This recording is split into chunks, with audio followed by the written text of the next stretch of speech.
Yeah, this is my first consultation. Well, it's really, she devoted her time. It's I think more than 2 hours. It's almost 3 hours.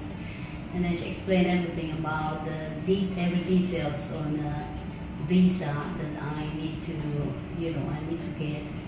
And explain everything in such a manner that, you will understand each and every word that she will say. That, well, the only thing is that I need to do the movement now, the action, which is very pertinent in my case because my visa is expiring next month.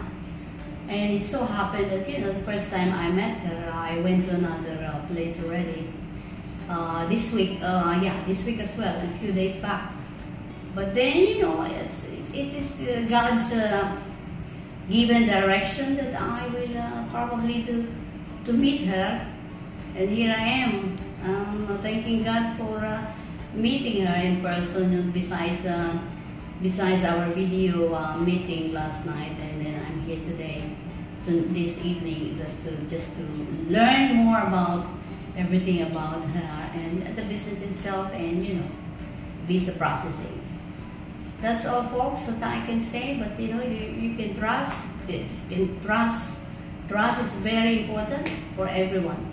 Okay, and this is, I will tell you that it is secured. Thank you.